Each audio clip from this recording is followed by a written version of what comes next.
Hello everyone, math वाला श्री सद्गुरु classes में आपका स्वागत है। आज हम आपको विषम दिन 8 डेज के कॉन्सेप्ट को बताएंगे। इसके पूर्व हम एक वीडियो इस पर बता चुके हैं। अगर आपको 8 डेज का कॉन्सेप्ट क्लियर है तो कैलेंडर के प्रश्नों को आप मिनटों में हल कर लेंगे। आइए देखते हैं अतिरिक्त या विषम दिन 8 डेज क्या होता है। 8 डेज किसी निश्चित अवधि मतलब एक निश्चित समय जो दिया हो, जैसे 1 महीने का समय, 1 वर्ष का समय, 5 वर्ष का समय या 80 दिन या 100 दिन, इस तरीके से एक निश्चित अवधि में पूरे सप्ताह से अधिक, पूरे सप्ताह मतलब पूरे सप्ताह, एक सप्ताह में 7 दिन होता है तो 7 दिन से अधिक, पूरे सप्ताह से अधिक दिनों की संख्या को विषम दिन 8 डेज कहा जाता है। पूरे सप्ताह से अधिक दिनों की संख्या को 8 डेज कहा जाता है, विषम दिन या 8 डेज कहा जाता है। आइए देखते हैं सेकंड में क्या है। किसी भी महावर्ष, किसी भी महावर्ष का मतलब कोई भी महीना हो या कोई भी वर्ष हो, आदि के दिनों की संख्या में, उसके दिनों की संख्या में, कोई भी वर्ष आपका दिया हो या कोई भी महीना दिया हो, उसके दिनों की संख्या में 7 से भाग देने पर, 7 क्यों 7 से? क्योंकि पूरे सप्ताह से अधिक दिनों की संख्या, एक सप्ताह में 7 दिन होते, इसलिए 7 से भाग देने पर जो शेष बचता है, 7 से आप भाग देंगे, जो शेष बचेगा वह उसका विषम दिन 8 डेज होता है, वह उसका विषम दिन या 8 डेज कहलाता है। कहने का तात्पर्य, अगर आपके पास दिनों की संख्या दी हुई है तो 7 से आप उसे डिवाइड करेंगे तो जो शेषफल रिमाइंडर बचेगा वही उसका विषम दिन या 8 डेज होगा।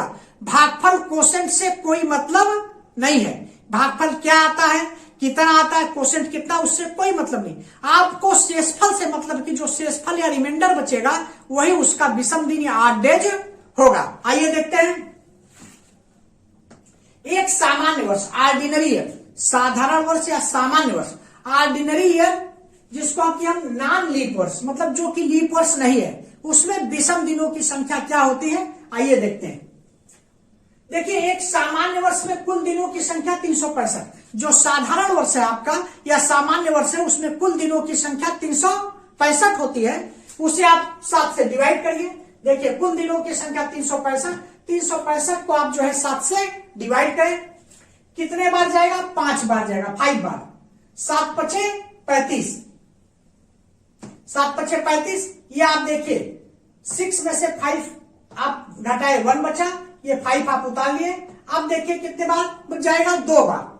7 दूनी 14, 2 बार गया, 5 में से 4 गया 1, ये आपका 0, ये आपका 1 आ गया। शेषफल आपका, शेषफल देखिए रिमाइंडर आपका 1 बचा और भागफल आपका आ गया 52, कोशेंट आपका आ गया 52।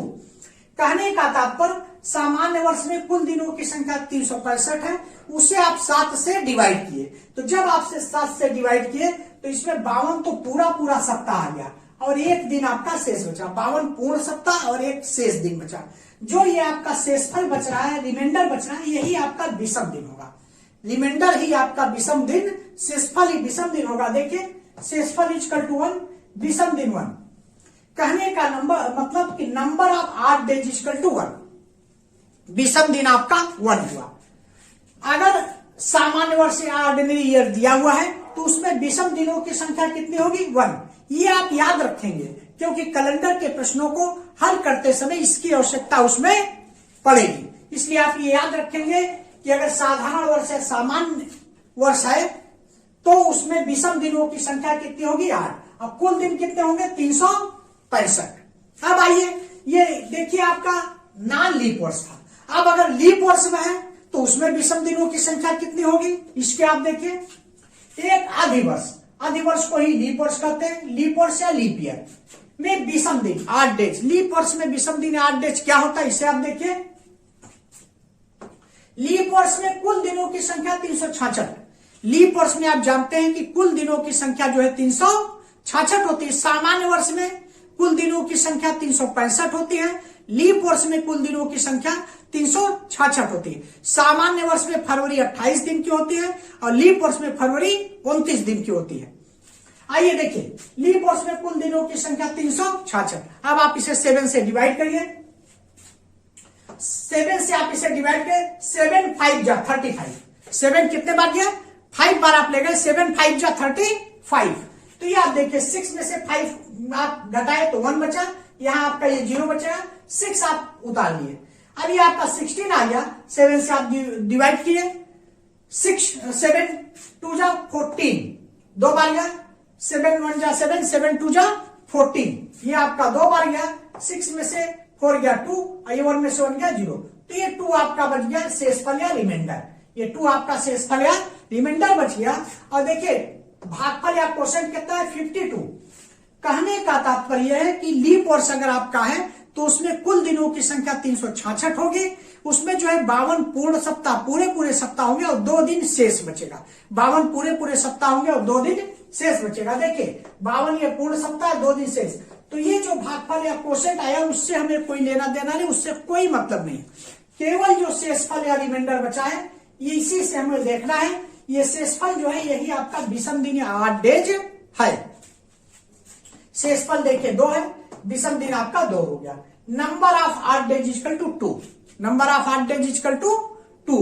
अगर मान लीजिए आपका लीप वर्ष दिया हुआ है तो उसमें विषम दिनों की संख्या 2 होगी, साधारण वर्ष दिया है तो विषम दिनों की संख्या 1 होगी। इसे आप एकदम याद रखेंगे कि साधारण वर्ष में विषम दिनों की संख्या 1 होगी, 8 डेज की संख्या, और लीप वर्ष में विषम दिनों की संख्या 2 होगी।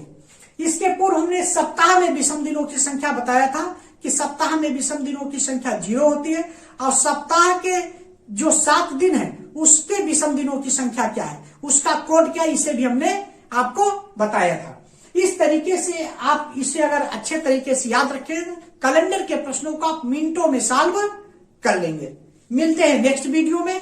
Thanks for watching, like subscribe और शेयर जरूर करें।